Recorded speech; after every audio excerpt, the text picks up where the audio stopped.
안녕하세요. 매일 새로운 사연을 전하는 읽어주는 사연 라디오입니다. 구독과 좋아요, 많은 공유 부탁드립니다. 오늘의 사연 시작하겠습니다.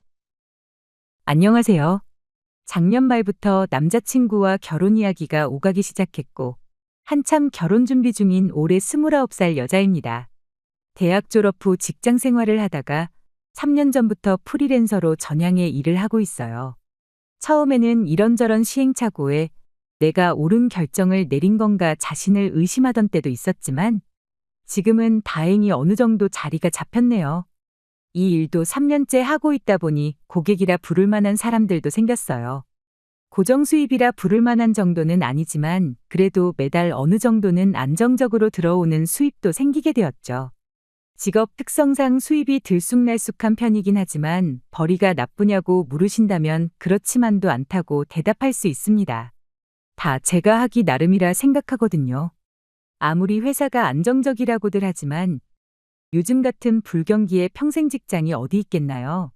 당장 제가 다니던 회사에서 알고 지내던 사람들도 요즘 회사 실적이 안 좋아서 정리해고당하면 어떡하냐고 벌벌 떨고 있는데, 자칫하다간 생각지도 못한 나이에 직장을 잃을 수도 있는 요즘 시대에 차라리 지금부터라도 고객들과 끈끈한 신뢰관계를 쌓고 있는 제가 더 나은가 싶을 때도 있고, 회사 뛰쳐나와 창업한 게 후회가 되지도 않아요. 고정 수입은 150 정도로 얼마 되지는 않는 편입니다. 하지만 제가 일욕심 좀 부리면 벌이가 좀 되는 편이죠. 안 그래도 결혼 이야기 나오고 나서 결혼 비용이나 좀 더 모아볼까 싶어 지지난달에 조금 열심히 했더니 한 500 정도 벌었더라고요. 도와주는 사람 하나 없으니 몸이 고되긴 하지만 벌면 또 엄청 버는구나 싶기도 한 게 제 직업입니다. 남자친구도 딱히 회사를 다니고 하는 게 아니에요. 인터넷 방송을 하는데 그게 직업이라면 직업이라 볼 수 있겠죠. 처음엔 결혼할 생각으로 시작한 연애다 보니 몰랐는데 보니까 그쪽 방면에선 또 나름 인기가 있기는 한가 보더라고요. 작년 초부터 해서 다른 인터넷 방송하는 분들이 남자친구랑 같이 합방 요청도 오고 그랬던 걸 보니 말이에요. 남자친구 벌이에 대해서는 결혼 이야기가 나오고 나서 그때 처음 알았어요. 그때까지만 해도 저는 인터넷 방송이라는 게 돈이 그렇게 되는 건지 몰랐습니다.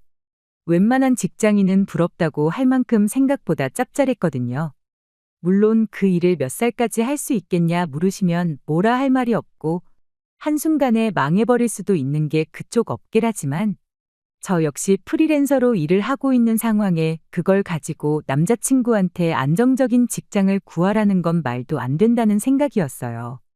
남자친구는 방송이 망해도 괜찮다고 이 일을 시작하기 전에 배워놓은 기술이 있어서 여차하면 그 일을 하면 되는 거고, 그마저도 안 된다 한들 내가 너 하나 못 먹여 살리겠냐며 무슨 일이라도 할 수 있다는 자신감을 보여주었죠. 그렇게 결혼도 결심하게 되었던 겁니다. 저나 남자친구나 하는 일이 일이다 보니 서로 사는 집을 사무실처럼 쓰면서 살고 있었어요. 그만큼 일하는 데 있어서 장소에 제약을 받는 편은 아니거든요.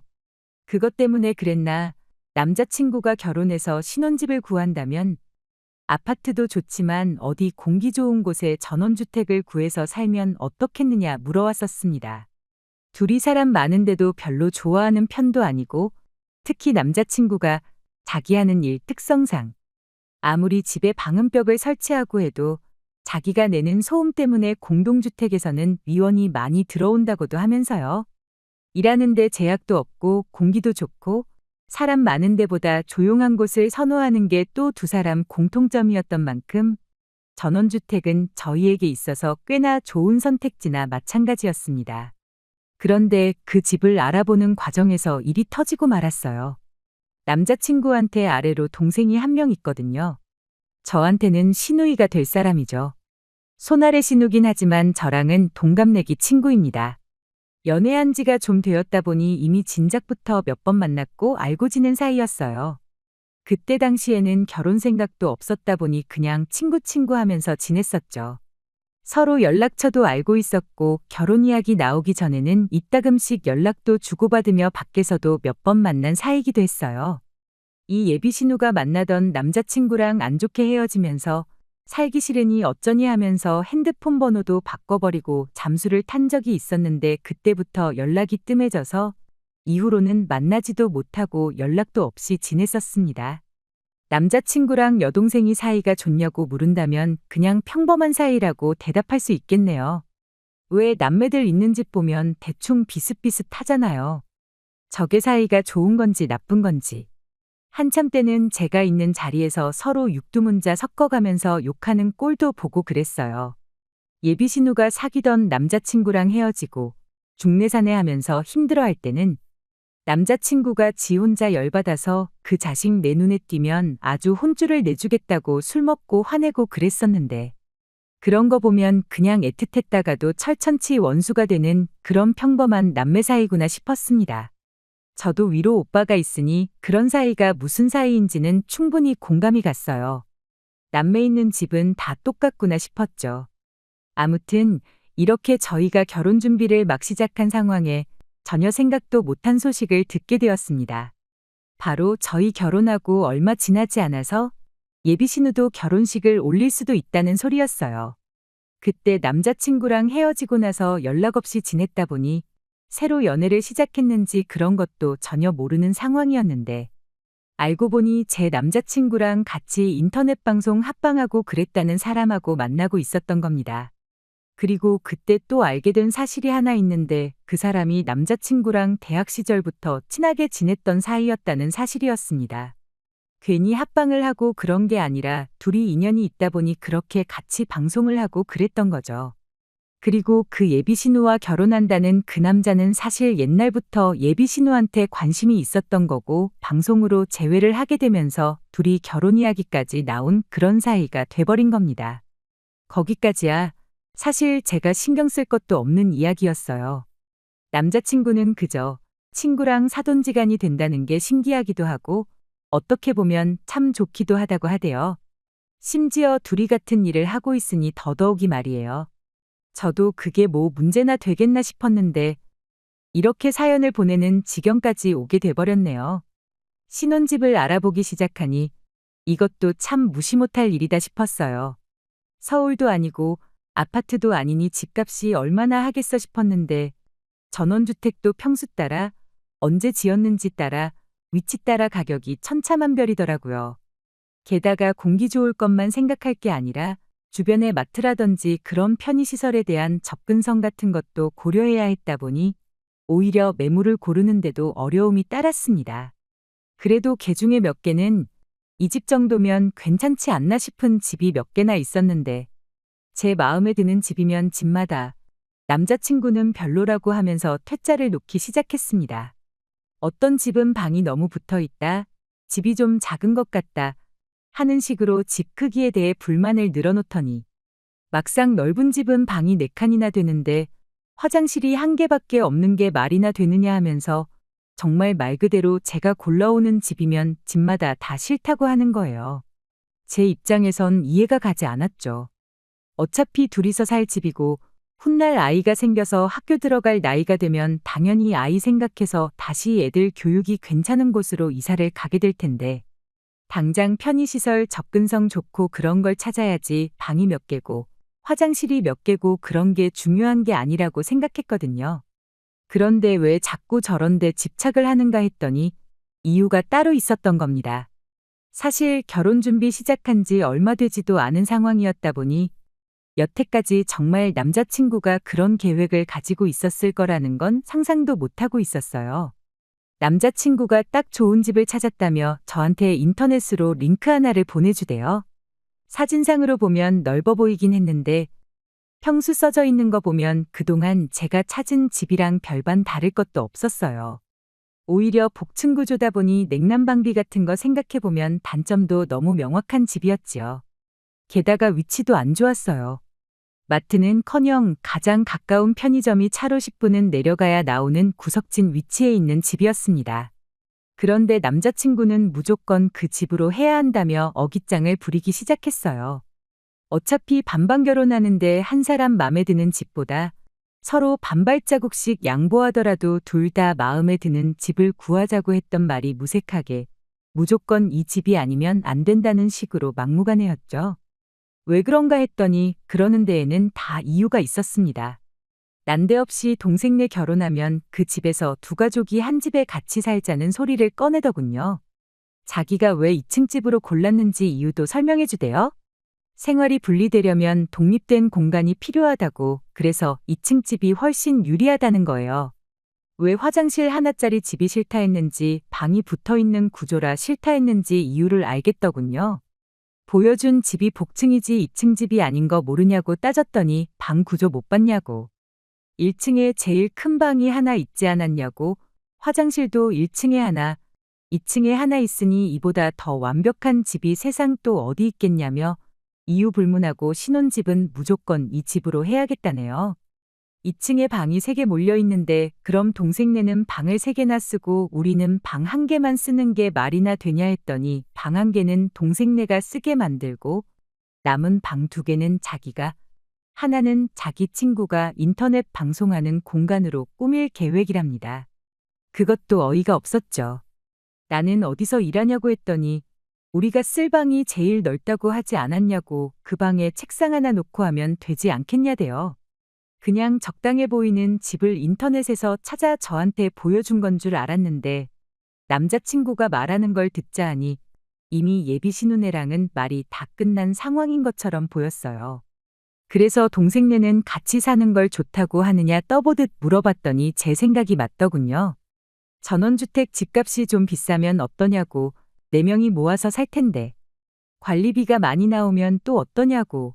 4명이 벌어서 내게 될 텐데 하고는 금전적으로도 무조건 이득인 거 모르겠냐 하대요. 어차피 예비신우랑 둘이 친구 먹고 지내던 사이 아니냐고. 나도 친구가 내 매제가 될 줄은 몰랐다며. 친구끼리 사는데 다툴 일이 뭐가 있겠냐. 지금은 이상하게 들릴지라도 막상 살고 보면 후회할 일 없을 거다 하면서 뜬구름 잡는 소리를 쏟아내기 시작하는 거예요. 몇 번을 싫다고 대답했지만 살아보면 마음이 달라질 거라는 대답밖에 못하는 인간한테 말을 더 꺼내봐야 무슨 소용이 있겠나요. 하도 어이가 없어서 그냥 이야기 안 끝내고 집으로 돌아가 버린 뒤 그 뒤로 한동안 오는 연락도 다 무시하고 있었어요. 그리고 며칠이 지난 얼마 전 남자친구가 할 말이 있으니 연락 좀 받으라고 사정사정을 하길래 이제야 마음 바꾸고 사과를 하는 줄 알았는데 그것마저 저희 착각에 불과했습니다. 어디서 방이 6개나 되는 더 크고 더 비싼 집을 찾아와서는 너도 사무실 하나 만들어줄 테니 이제 마음 좀 바꿔달라 설득을 하기 시작하네요. 듣다 제가 이젠 더는 안 되겠다 싶어서 누가 사무실 생기면 같이 살겠다 했냐고. 그렇게 동생네랑 같이 살고 싶으면 너나 실컷 살아라 한마디 해줬습니다. 그랬더니 남자친구가 뭘 그렇게 깐깐하게 구냐고. 한 지붕 아래 산다고 생각하지 말고 아파트 같은 단지에 집 구해서 산다고 생각하면 어떻겠냐고 되묻더라고요. 우린 1층, 쟤네는 2층. 이렇게 말이에요. 혹시 아냐고. 이렇게 친구 같은 남매 부부가 한 집에 사는 걸 유튜브로 찍어서 올리면 인터넷 방송이 아니라 공중파 방송도 탈 수 있고 그렇게 되면 그냥 인생 대역전이나 마찬가지라고. 이게 기회인 것 마냥 말을 하고 있는데 그걸 말이라고 하고 있는 걸 보니 어이가 다 없었습니다. 암만 싫다고 말해도 남자친구는 기어이 예비신우랑 지 친구랑 한 집에 살아야겠다고 끝까지 고집을 부리대요. 결국 그렇게 전화 끊어버리고 이렇게 사연 보내는 지금까지 또 연락을 안 하고 지내고 있어요. 싫다는데도 뭐 이렇게 억지를 부려대는지, 꼭 싫다는 사람 억지로 마음 돌려서까지 결혼을 하려는지 모르겠네요. 그냥 신세한탄이라도 해보려고 이렇게 사연을 보내봤습니다. 결혼을 고민하는 제가 정말 이상한 건가요? 안녕하세요. 동생 부부랑 한 집에 같이 살자는 예비신랑 때문에 사연을 보냈던 쓰니입니다. 결국 파혼을 하게 되었네요. 문득 사연 보냈던 게 생각나서 이렇게 늦게나마 저의 이야기를 다시 적어보내게 되었습니다. 같이 살자는 것도 충분히 파혼 사유가 되고도 남았는데 그거 말고도 더한 게 하나가 더 저를 기다리고 있었어요.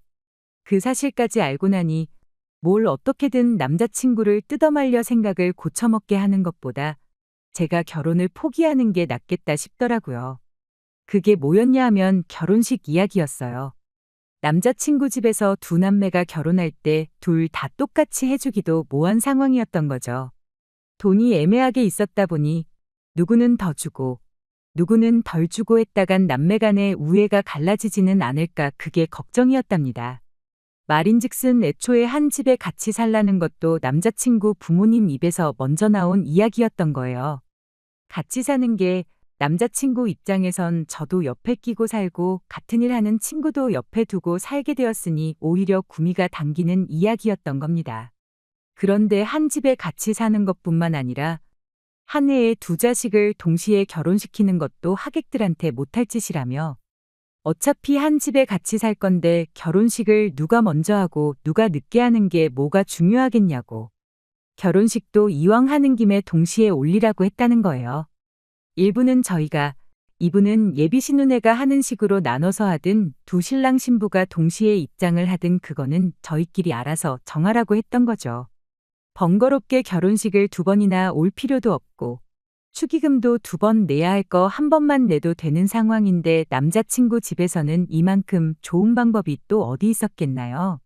하지만 한 집에 같이 사는 것부터 합동결혼식까지 그건 전부 저희 집이나 제 기분은 전혀 고려하지 않은 이기적인 결정이었다는 게 문제였어요.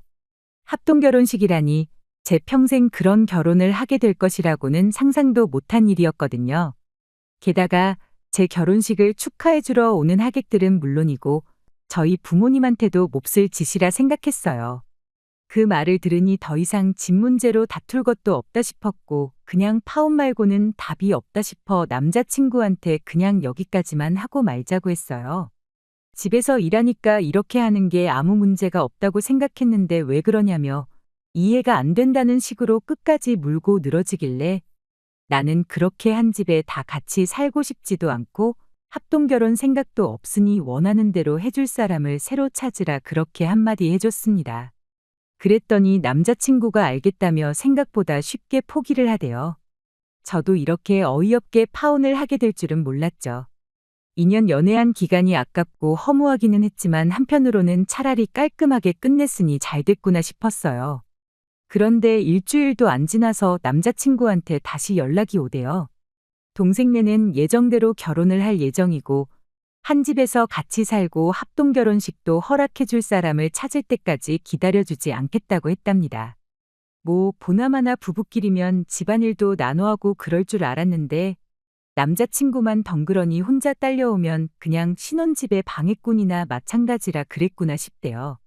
가장 친한 친구의 우애 좋은 남매라더니 정작 저렇게 팽당할 줄은 생각도 못했던 거 아니겠어요.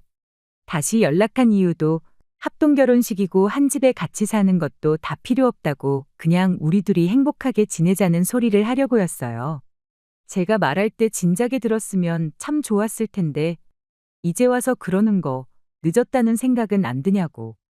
나는 마음도 다 정리했고 너 같은 놈하고 결혼해서 내 인생에 오점을 남길 뻔했는데 이렇게 끝난 게 참 잘된 일이라 생각한다고 일 없다고 말해주고 전화 끊어버렸네요.